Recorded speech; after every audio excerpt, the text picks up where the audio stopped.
And then that other player was so afraid to fire back because he was like, look, this guy's going to crack me in the face every single time. You can just tell by the way he's moving. He's confident. He sees that win. And that's what I was going to say. Like, it's so funny that even with the high ground, sometimes you can just tell a good, like, low ground warrior will poise up in such a way that you're like, dude, if I, like, look over, like, he's going to shoot me. Like, you know what I mean? Yeah. Like, you just know. So in those final moments, you kind of just knew, man, he was going to get shot. And, you know, hate to see it not be able to clutch up. But on to the next, guys, is ORNZY. Orenzy. I think that's making me like sending me back into my previous Fortnite games where it's like I want to fight a guy and I'm like, this guy's crazy. Like, why would he do this? Yeah. I'm just gonna get this guy, and then he just completely demolishes me. I'm like, he is crazy good at Fortnite. That's what was going on. Now look at this, Orenzy here. Got two Great pickup. My goodness, 3 elims just like that. Now keep in mind he's outside of top 25. He's got to be a little bit careful here of how he navigates. Again, on the right side of your screen there, you see Sosman, again, the person who qualified from OCE. His name currently is Rona Season, aka Sosman, just to make sure you know. But look at this loadout, dude. It's looking good. One of the underrated things about the minigun is the extreme high fire rate. It might actually have the highest fire rate in the game when it's fully cooked, and because of that, it can really punch through builds, even if you're trying to stay on defense. So if you guys haven't given up the minigun a swirl, I should say, try and pressure someone down when they're in the box with it, and let me know if you pierce through the turbo build, if you get some shots. But don't forget, guys, we're tuning in straight with the OCE games here, which already kind of developed over the evening here at the Fortnite World Cup. Players have already punched their tickets to New York City. This is the last solo opportunity. Next week will be duos, but today it's all about the solo action. You can find yourself in the Big Apple. Big Apple for a slice of pizza, like Golden Boy likes to say. I don't know why I like to keep perpetuating that, but here we are. For a slice at 30M. Yeah, there you go. You know, something really cool about Rona's loadout, look at this. He's actually maxed. We were able to see his max count there for a little bit. He's completely maxed on everything. He actually has extra metal laying close by. Max rockets with the 12. Completely great AR. Look at this, 650 rounds of small ammunition, 130 slugs, 8 deploys, a single shadow bomb. Sure, you know, he probably wishes he had 6. But this is a loadout you want to make plays with. He's going to send shots over to the player, trying to get in. Lucas is going to get caught out, making a rotation, and that elim puts him in the top 25. He is there, knocking on the door here, and this is how his journey unfolded to make it through to the Fortnite World Cup. Every opportunity that he has to take someone out, you can see he's singling out players and taking advantage of the positioning, but hopping around the map. These are some other players' journey as well, as we have Ariel here looking for the heavy snipe, finds a weak opportunity in the build. Whoever that is up above him is going to manage to connect the structure, but you know what? Ariel pops a nice little cone up. He's trying to go for it. So he's trying to get a piece of this high ground here. Now he disengages the pursuit, but is still tunneling on by. That's good though. You know, if you don't have all the information, it's best to not try and go for the play, especially in finals. If this is, you know, semifinals, go for it, right? Like at worst, you just set back a game, you can re-queue and everything's okay, but in finals, every single interaction does matter. So for Ariel, you know, he could have potentially challenged for that high ground, but it's like, I just kind of use my heavy snipe. I don't have that key to all doors. Let me just get myself to safety, take a moment, reload, gather more information. And because of just that slight pause, look, he's now in top 15. He found an elim, which he was hunting for before. He just finds it in another place. And now he's still just continuing. He picks up a Rift to go as well. Heavy snipe going to be picked up 2. So now, I mean, Ariel's in a great spot right now. Yeah, for sure. That nice little mat replenish there from catching the elim is going to throw him back in the running here to try and see if he can squeak out a victory. Up at the high ground, we have other things unfolding. Kalen goes down to Samurai. Sosman still alive in the mid-tarp, putting down pressure. Squall's in a campfire here. That's a signal to the rest of the lobby that, hey, there's someone weak nearby. Sosman hears the shadow bombs kind of thrown all around him. What's he going to do here? He's just on the hunt. OCE region specifically requires you to get a ton of eliminations if you want to be #1. There's only one spot up for grabs. There it is, another player nearby. That's all shield ripped off. He's going to push that. Sees a player above him. He does see a player above him. He's going to try and maybe make something happen. But look, don't forget, he still has every single rocket. Nice rocket right there. 12 rockets. This payload is about to just destroy builds all the way around. And look, Aerial as well up on the high ground has them. So the first rocket from Aerial comes in, and then Sazman's second finds an elimination. Another rocket from Aerial up on the high ground. And look at this. Down below, they're just desperately trying to keep their builds up, and they're burning through mats. Sazman is now out. And look, he gets challenged from the front, challenged from the right, finds the two players, and he makes this a 1v1, but look at his HP right now. First rocket's going to come in. How is he going to pull this off, Monster? I don't know if he can. He doesn't really have much going for him. Just 24 health. He picked up 500 metal from 0 to 500. 50 builds. This is huge. If those get fully built off, they're going to absorb an entire rocket and still stay built. But no way, dude. This is a tough spot. Oh. That's a tall ask. That's a tall ask. It really was. 200 HP on Aerial with the RPG as well. He was fully loaded, med kit, minis. He had everything he needed. That was a tough end game for Sazman. But hey, second place is not too shabby in this format. You get, you know, a ton of placements, but more importantly, those two eliminations to squeak out.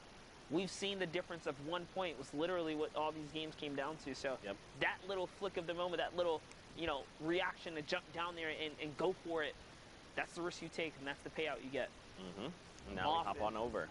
There you go. This is, so don't forget, this is now, we're in Asia replays. You can see at the top right. So these happen again overnight while we were all asleep. I was asleep like a baby. That's not true. I woke up several times. I was mad about it. Mothman XD, though, was the victor coming out of that Asia region. Yep, you see there, Mothman finds someone hiding in the cone. Does capitalize on a nice little elimination. Sees the loot back there, but might be a little too far to go scavenge for, so he's just on the hunt still here. As things are poised up outside of the Dusty Divot. Really tough place to battle out of. You never want to find yourself in the center of it. Nice shot right there. As he catches someone who's running right by. These competitive players are so good with the accuracy.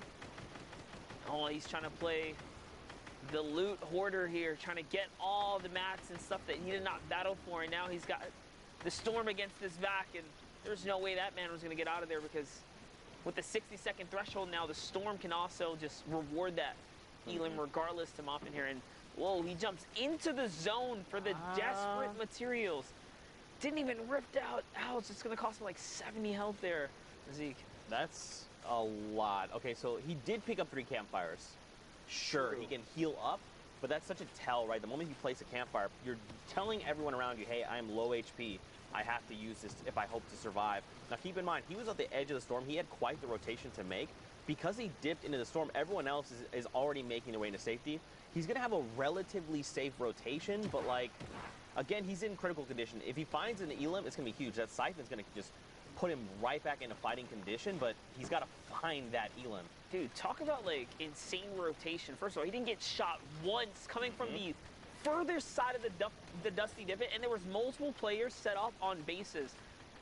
That is what we call that little bit of luck factor that sometimes you just need to kind of pull through here, because it doesn't happen like that very often. Someone gets rifted up there, Mothman lands a nice little 78. He's still in the game right now. Still in the game here.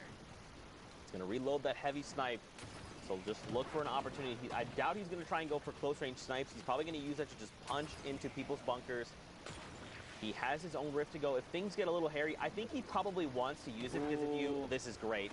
Just punch you, there you go, and use the other player's rift. Community rift again. Yeah, but look where we're going right now. We're going on the little lip there of Dusty Divot. That's such an incline that if you don't make it first, you can actually box other people out, and then they have to burn materials to get over the little hill there. So I like that play, just saying, you know what? This guy used the rift, and look at this. Prime real estate. You just said it too, right? Like, you want to get on the lip there and see what you can do. Mothman comes in with some shots here. Looking for the replacement. Pulls off the cone, Zeke. Wow. Just like that.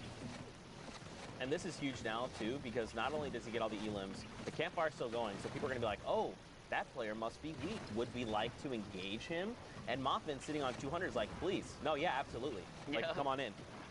That'll be a big mistake for someone there. Let's look at this map here.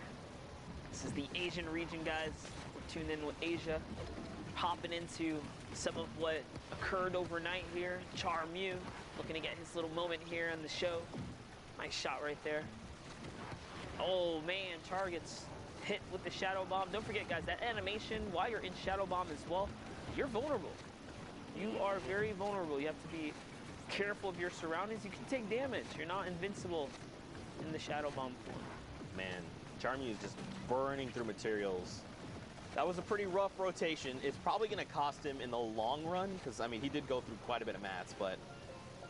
you know, Monster, I like to pose this question. I've already posed it to Pookie. I've posed it to Kitty. You know, you guys are members of the community. You know, you've taught so many of us different things. You know, you've got a podcast. In case you know who Monster D-Face is, go send him a follow. He's incredible.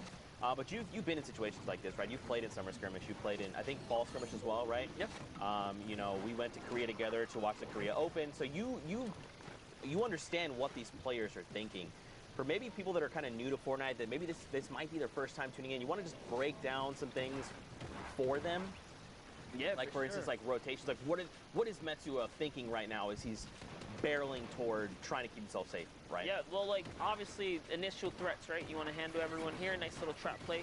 So just even every single decision can be broken down.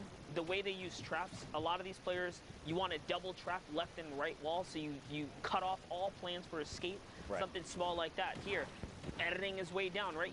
He does not have an escape plan. That elim right there is going to give him the launch pad, of course, to get the escape route off the high ground, but just recognizing height differences, the way competitive players play zone, they typically like to hug the zone. They never give too much, they don't take too much real estate in the end moments. They take their time and kind of hug the zone instead, flirt with that storm line. So many little different things that come into competitive play, and you can really just nitpick and break it all apart. It's so crazy in the highest levels. Yeah, I just love talking about that stuff. I'm not great at articulating my thoughts with that kind of stuff. I understand what's happening. I'm like, oh, I'm trying to tell you a thing. It happens so quickly, especially in Fortnite. But that's one of my favorite parts about it is just like the action, the APM, the actions per minute in Fortnite is unparalleled to any other VR I've ever experienced. And that's what really draws me to this game specifically. So we are looking at Moffin, who pulled through, man, took it right underneath the feet of people like Aim Hero that Zeke and I had. We had the pleasure of casting it at South Korea. He crushed it. Yeah. We saw Sinnoh out we there. met him. We met we met all, dude. It was like so it was surreal, dude, yeah, right? Dude. I remember that story that would happen so vividly. We met him because we were like, you know, we're like in almost like a green room waiting to go. Yeah. And we saw players around us, and Aim Hero was like, he popped in the room, and we're like, oh, hey, like, hi. Matter of fact, remember, there was like this divider, we were standing over it, and they were like, Zeke, I love you. And I was like, wait, what? And they were like, yeah, you're Zeke, and you're Monster D-Face. And we were like, wait, oh, first of all, congratulations, Moffin XD. You know, we know you're the victor, and that is exactly why 11 eliminations and the Victor Royale, 21-point game, massive lead for him. But yeah, I remember, and then they just called us out. They're like, yeah, you're Monster, and you're Zeke. And I was just like, what the heck? That was definitely crazy to think outside the country. Yeah, that was what was we're so... out the country. This is Fortnite on a